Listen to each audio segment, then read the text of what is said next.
Mommy, look what I drew. The little girl held up her crayon drawing. 7 stick figures floated around a yellow sun. One of them wore a red cape. Another held something that might have been a sword. The yellow sun had a smiley face. The blue background was uneven. She had colored outside the lines, the way children do when the picture inside their head is bigger than the paper. Who are these, Maya? They're bounty hunters, Mommy. From the Galactic Council. She said it the way children say the names of dinosaurs they love, with seriousness, with belief. The kitchen light buzzed. Outside the window, the rain had not started yet, but the sky had already made up its mind. Lily leaned down and kissed the top of her daughter's head. The drawing smelled like wax and peanut butter. Maya had been eating a sandwich while she worked. Can you tell me their names? This one is Captain Mikey. The girl pointed to the figure in the red cape. He's the strongest. He never gives up, even when everybody leaves. The drawing sat on the kitchen table for the rest of the morning. Lily made Maya's lunch. She braided her hair. She drove her to school. She held the drawing in her lap the whole way because Maya asked her to, and because saying no to a 6-year-old about something so small was a fight that was not worth picking. The school sat at the end of Maple Street. Behind it, a playground. Behind the playground, a small church with a bell that rang at noon. Maya's teacher, Mrs. Alvarez, waited at the door with her usual smile. She noticed the rectangle of paper the moment Maya held it out. This is amazing, sweetheart. Did you draw this at home? Yes. Captain Mikey is the hero. He finds lost people. Mrs. Alvarez asked quietly, later that afternoon, if Lily had a moment to talk. They sat in plastic chairs outside the principal's office. The school secretary walked by with a coffee cup. Somewhere down the hallway, a kid laughed too loudly, the way kids do when they have been told to be quiet. Maya talks about Captain Mikey quite a bit, the teacher said. Almost every day. She says he finds lost people. She says he is her hero. She's been going through some changes at home. Her father and I are. I understand. I just wanted you to know she's been drawing the same picture over and over. Always the same characters. Always Captain Mikey at the front. Lily looked down at her hands. Her palms had been cold for weeks. She doesn't have a father in the home, Lily said. She never has. I know. Thank you for telling me. Maya was at that moment in the cafeteria eating apple slices. She had no idea her mother was sitting across from a stranger being asked questions about the small realities of her life. That evening, the rain finally came. Lily picked up Maya from her aunt's house, since she had to work late. The windshield wipers had a mind of their own. They clicked too loud. Maya slept in the back seat with her drawing rolled under her chin. When they got home, the doorbell rang before Lily could take off her coat. A man stood on the porch.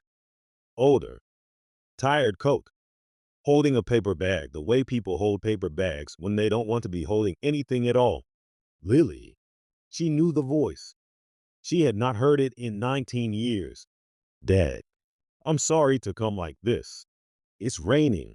I know. She let him in. Michael had not changed, and he had changed completely. His hair was thinner. His hands were rougher. He sat at the kitchen table the way he used to sit at the kitchen table, with one elbow up, looking at the chair across from him like he was still half expecting someone to sit there. You're not on the list, Lily said. She meant the custody list, the lawyer's list, the list of people who could request visitation with Maya. He was not on it. He had never been on it. He had not been on any list for 19 years. I didn't come for a visitation, he said. I came because I need to tell you something. Before the hearing on Friday. What hearing? The Kowalski hearing. Your mother-in-law's family has filed for emergency custody of Maya. They're saying you're unfit. They're saying you work too much. They're saying Maya draws pictures of violence. How do you know that? Because my lawyer is the same as theirs. And I have been waiting 19 years for someone to ask the right question. Lily sat down slowly. And what is the right question, Dad? It's not what you think. He pulled out an old photograph. It was folded down the middle. There was a crease so deep you could feel it without touching. A young woman was holding a baby. The woman was Lily's mother. The baby was Lily. Standing next to them, in a uniform she didn't recognize, was a man with kind eyes. "Who is that?" "Your grandfather. He worked nights at the plant. I never met him." "No, he died before you turned 2. Michael looked at the photograph longer than he needed to. He traced the edge with his thumb. "There is something else in this photograph. Look closer." She looked. Behind her mother's shoulder, on the wall, there was a small silver star pinned to a piece of felt, the kind of star a child would wear at a school play.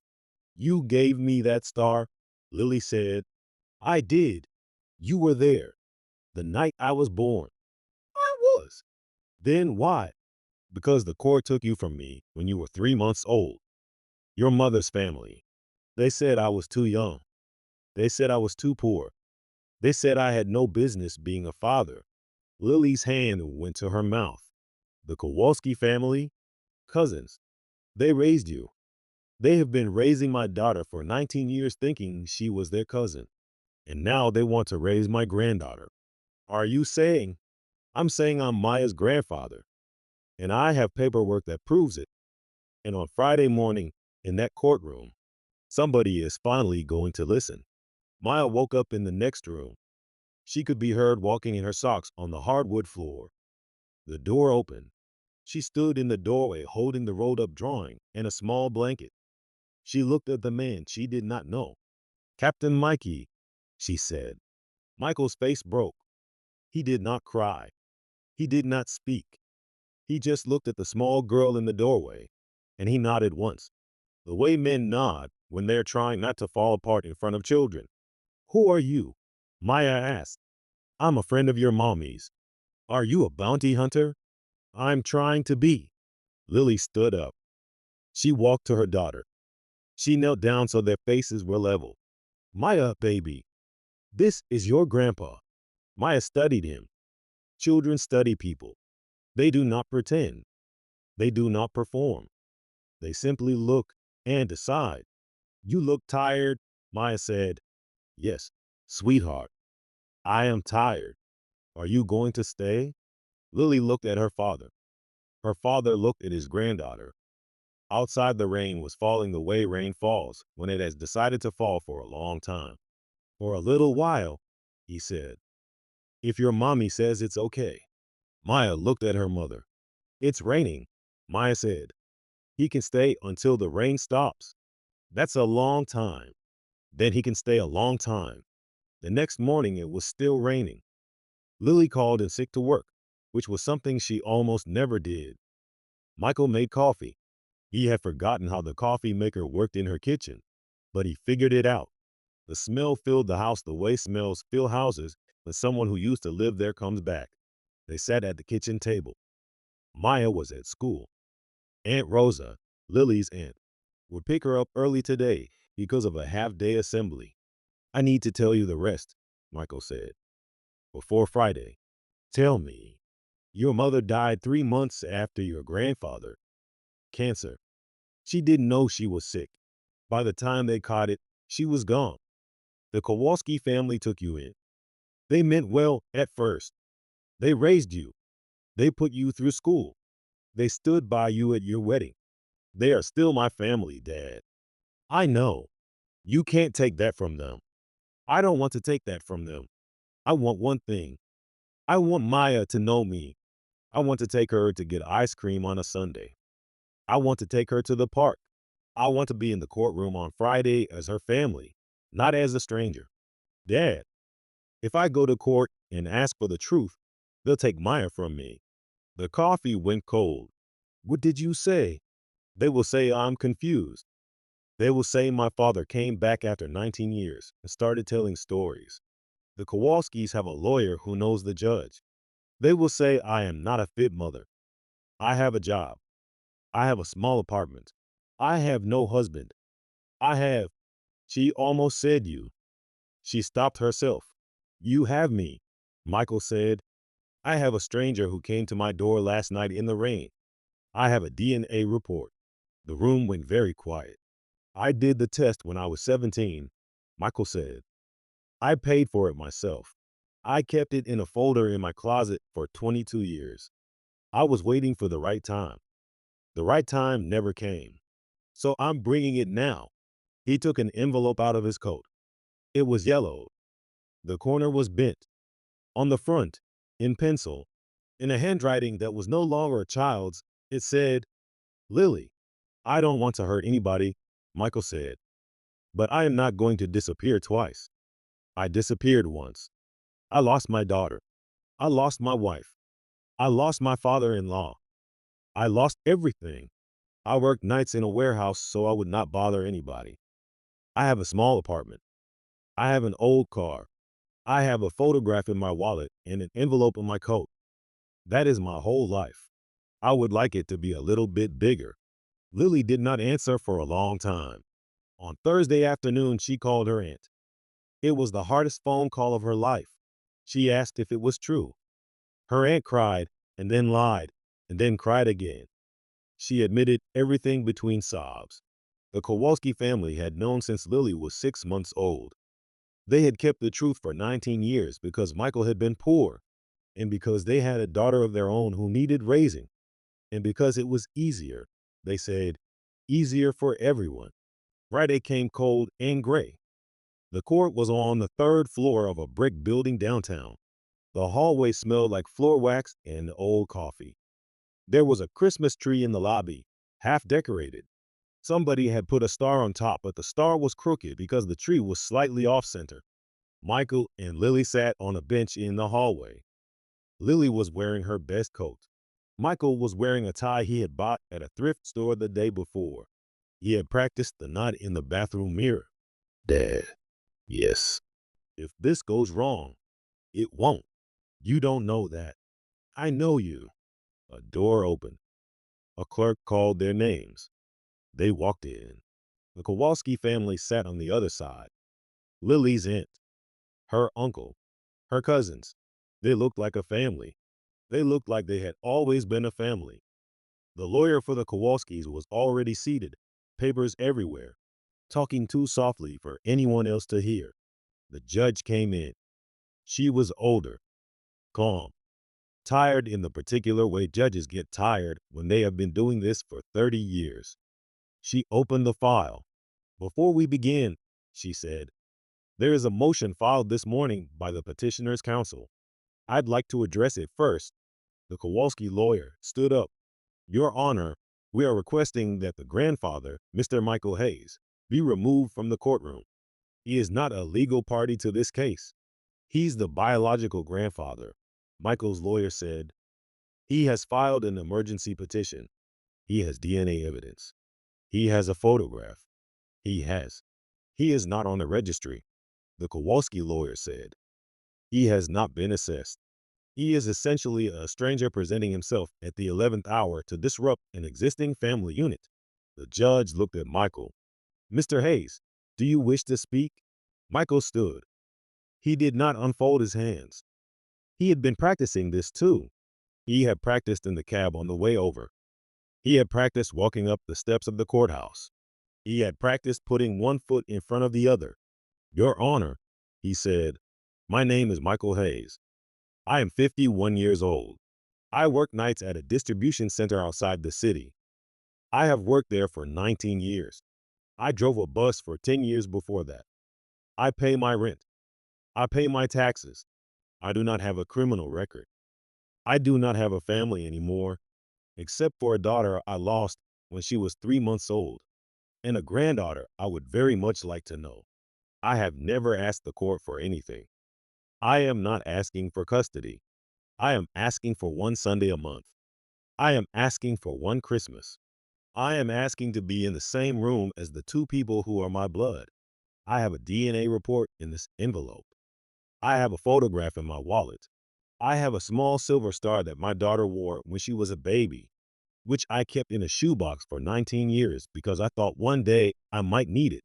He opened the envelope. He set it on the table. The clerk walked over and picked it up. The judge looked at it for a long time. The Kowalski lawyer began to speak. The judge raised her hand. Sit down, counselor. The courtroom went quiet. Mr. Hayes, the judge said, I am going to allow your petition to proceed. I want a full assessment. I want a home visit. I want supervised visitation to begin immediately. This is not a ruling. This is an opportunity. Do you understand the difference? Yes, Your Honor. Then we will reconvene in 3 weeks. In the meantime, Ms. Kowalski, she looked at Lily. You are still Maya's legal mother. Nobody in this courtroom is trying to take that from you. We are trying to add to it rather than take from it. Is that clear? Yes, Your Honor. Good. We will recess for the morning. They walked out into the hallway. Lily's aunt was crying. Her uncle was silent. The cousins stood together with their arms folded, looking at Michael like he was the weather. Lily walked past them. Michael followed. They stopped at the elevator. I don't know what to say, Lily said. You don't have to. Are you angry at them? I used to be. I am tired of being angry. Being angry is heavy. She almost smiled. Almost. Maya was at school. It was lunchtime. She was eating an apple. She was thinking about Captain Mikey. She had folded her drawing and put it in her lunchbox because the teacher said she was not allowed to bring it out during meals, but she could look at it in her head, which was fine because Captain Mikey lived in her head too. That night, Lily told Maya that she had a grandpa. I know, Maya said. He's the one who came in the rain. He did. He wants to see you more on Sundays. Does he like hot chocolate? I don't know, baby. We should ask him. It's almost Christmas. I know. We could give him a present. Baby, we don't have to give him a present. He just wants to see you. I want to give him a present. Lily looked at her daughter. Children are like that. They give gifts to people who don't expect them. They give gifts because they want to, not because they have to. Children understand things adults forget. On Sunday, Michael came over. He had not been in his daughter's apartment in 19 years. He had not been invited to anyone's apartment in 19 years. He knocked. Maya opened the door. She was wearing the small silver star Lily had given her that morning. It was the same star, the one in the photograph pinned to the felt, the one Michael had put in the shoebox, the one he had promised himself to bring when the time was right. The star had come home. That's my star, Michael said quietly. It was Grandma Lily's, Maya said. But she said I could wear it. Michael knelt down. He had not knelt in 19 years. Not in church. Not in court. Not anywhere. He knelt because the girl in front of him was small, and he wanted to be small too. Would you like to come with me to the park on Sunday? He asked. Yes, Maya said. Can I bring my drawing? You can bring whatever you want. On Sundays, can we always bring our drawings? Yes, sweetheart. We can bring our drawings. Don't cry, Captain Mikey. I'm not crying. You are. I'm trying not to. Then don't try so hard. Mommy says trying too hard is like squeezing a cat. Michael laughed. It was the first time he had laughed in a long time. They went to the park. The sun was out for the first time in a week. The leaves were still wet. Maya ran ahead. Michael and Lily walked slowly behind her. I'm sorry I disappeared, Michael said. You didn't disappear. They disappeared you. Same thing. It's not the same thing. It's close enough. They sat on a bench near a fountain. Maya was feeding the ducks pieces of bread she had smuggled in her pocket. A small dog ran past. A woman with a stroller said hello. So, Lily said, Christmas.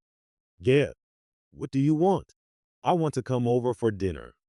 I want to meet your aunt.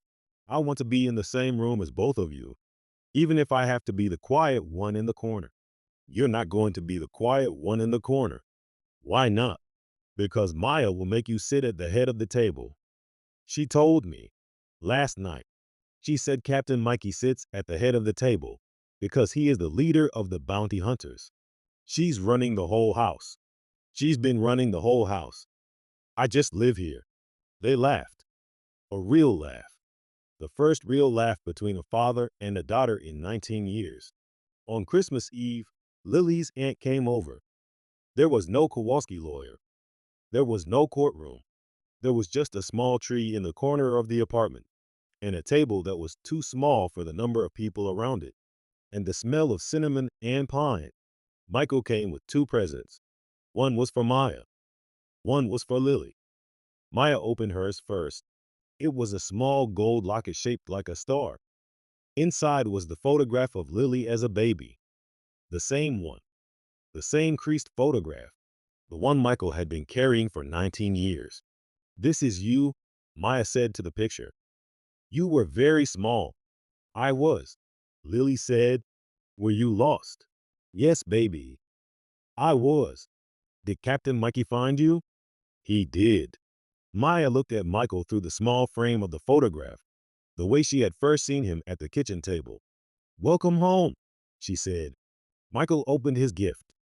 It was the crayon drawing, the one of Captain Mikey at the front, with the red cape, finding lost people. Maya had framed it herself, with help from her teacher, who had used the laminator at school. "This is the best drawing I have ever received," he said. "You can't throw it away." "I would never throw it away." "You have to put it on your wall." "I will put it on your wall." "I will put it right above my bed." "Good." The rain came back that night, the way rain comes back after the holidays. It tapped against the windows. The dishes were drying on the counter. The star on the Christmas tree was crooked, just like the one in the courthouse lobby. Maya fell asleep on the couch between her mother and her grandfather. Lily covered her with a blanket. Michael watched his granddaughter sleep. Lily watched her father. They did not speak for a long time. There was so much to say, and there was nothing left to say that the rain was not already saying. Maya dreamed of stars that night. In her dream, Captain Mikey was at the head of a long table. He had his red cape on. Around him sat everyone he had ever lost. They were laughing. The Galactic Council was passing a new law. The law said no bounty hunter was ever allowed to disappear. Maya woke up briefly in the middle of the night. She pulled the blanket up to her chin. She looked at her grandfather. She looked at her mother. She closed her eyes again. The rain was still falling. But inside, for the first time in a long time, the house was warm. The weeks after Christmas moved slowly. Not slowly the way boring days move. Slowly the way healing moves, when you can finally feel the difference and you do not want to rush it. Michael came over on Sundays. He learned the bus route from his apartment to Lily's. He learned which stop was closest. He learned that the third coffee shop on the corner had a bench outside that was not too cold. Even in January, if the sun was out, Maya waited for him at the window every Sunday morning.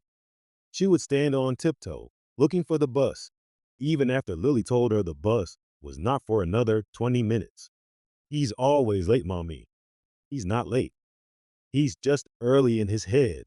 Maya did not understand the difference. She decided it did not matter. When the bus finally came, Maya would run downstairs and wait by the front door of the building. Michael always brought something small, a brown paper bag of cookies, a small toy, a book he had read as a child. He did this not because he had been told to, but because his hands needed to do something when he saw her. "Captain Mikey, look," Maya would say, holding up whatever she had finished since last week. A new drawing, a leaf from the playground, a rock that looked like a heart if you held it just right. Michael would look. He would always look. He had learned that children do not show you things to be polite. They show you things because they want you to be part of their world. "This rock looks exactly like a heart," he would say. "I found it by the swings." "You're a good finder." "I'm a bounty hunter too." "Like you." "Yes, you are." They went to the diner across the street sometimes. Michael let Maya order for herself. She always ordered hot chocolate, even in winter, even when the menu had 5 other things she liked better. Michael ordered the same thing, 2 hot chocolates. He did not like hot chocolate. He drank it anyway, because Maya drank it, And because sharing a drink with your granddaughter at a diner on a Sunday morning is the kind of thing that changes a man's life without him noticing. Lily sat across from them sometimes. Other times, she let them go alone.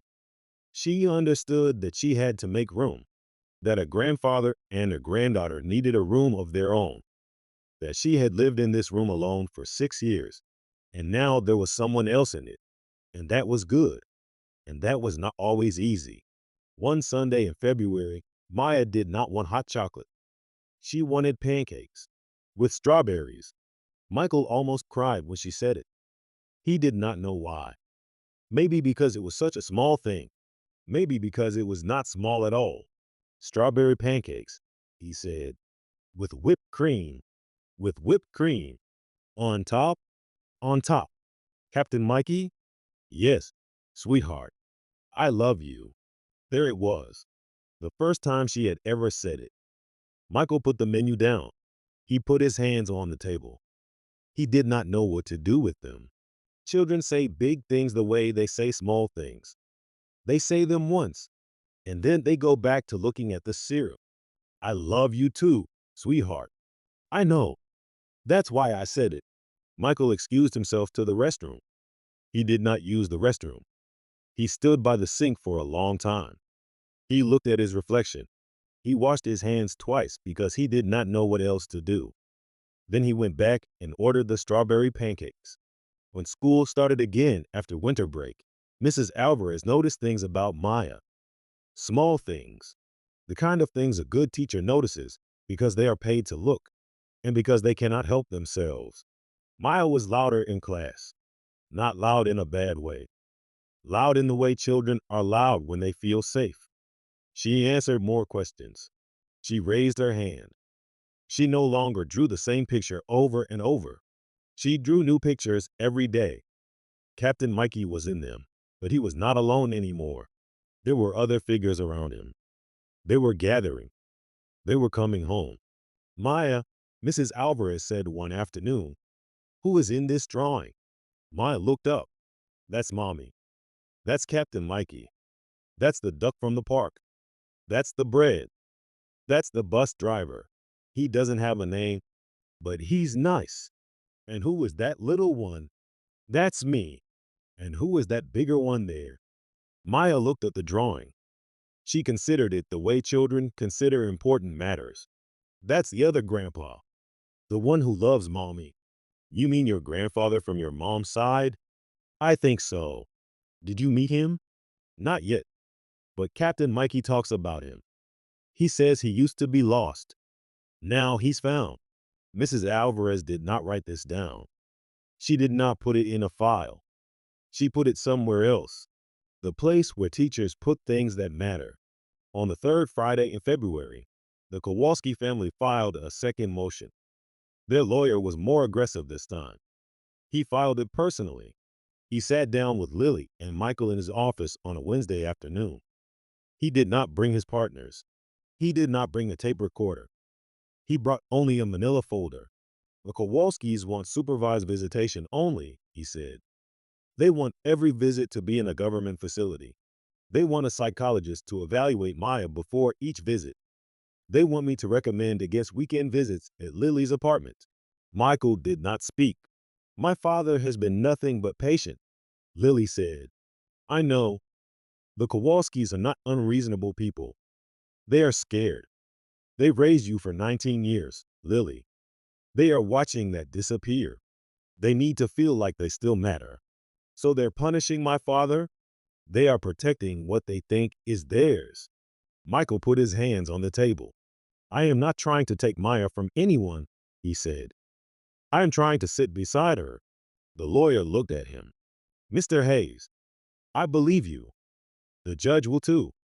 But the Kowalskis have deep roots in this town. They have a church group. They have a school network. They have a reputation. You have a DNA report and a photograph.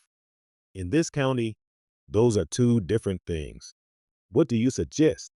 We let them have supervised visits. We let the psychologist do an evaluation. We let the Kowalskis feel like they are being heard. And we let time do the rest. Time? They will see you. They will see Maya with you. They will see that you are not a threat. They will see that you are a tired man who loves his granddaughter. And slowly, they will let go. Billy looked at Michael. Can you do that, Dad? I have been doing that for 19 years. Another 6 months won't kill me. Good. On the day of the supervised visit, the facility was on the second floor of a community center. There were books lined up against the walls. There was a small kitchen. There were 2 plastic tables for children. Maya had never been there before. She held Lily's hand on the way in. Is this school? No, baby. Is this the doctor? No. Then what is it? It's a place where grown-ups learn how to be family again. Maya thought about this for a moment. That's a weird kind of school. Yes, it is. Michael arrived in a clean coat. He had shaved. He had bought a small stuffed animal at a yard sale the day before. A rabbit, with one ear slightly bent. He did not know if she would like it. He told her later that it reminded him of himself. Captain Mikey. Hi, sweetheart. Who's this? This is Mr. Bunny. He wanted to meet you. Why is his ear bent? He listens too hard. He bends a little. Maya laughed. She took the rabbit. She introduced it to her crayon drawing. She showed Michael the new pictures. There were 12 of them.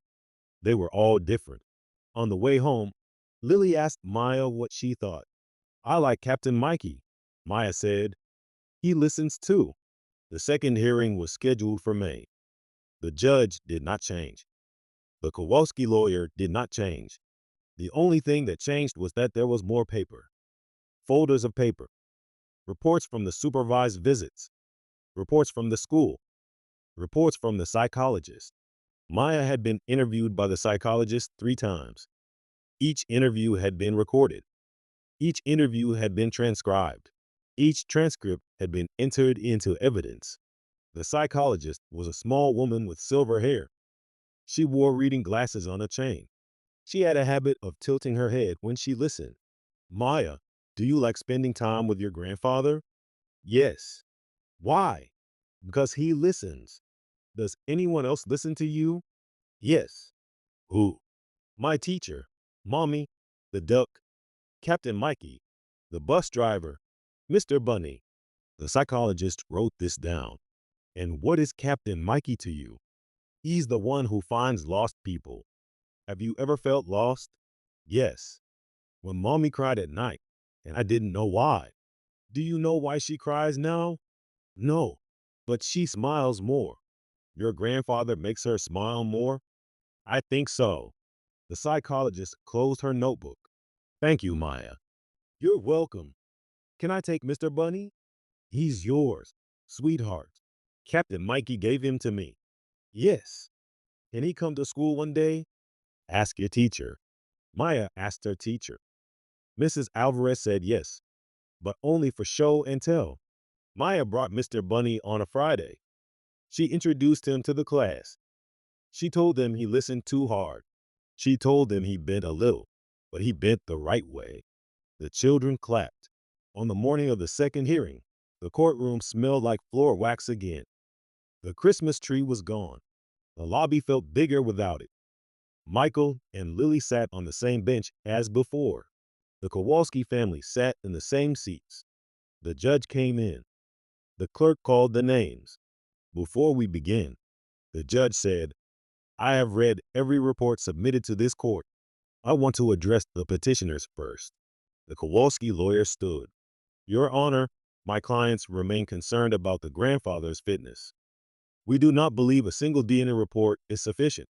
We believe the relationships of the past 19 years should be preserved. Judge, Michael's lawyer said, the past 19 years have already been preserved. No one is asking to undo them. We are asking to add to them. Mr. Kowalski, the judge said, looking at Lily's uncle, would you like to speak? Lily's uncle stood. He was a big man. He had been the one who had carried Lily on his shoulders to kindergarten. He had been the one who had driven her to high school graduation.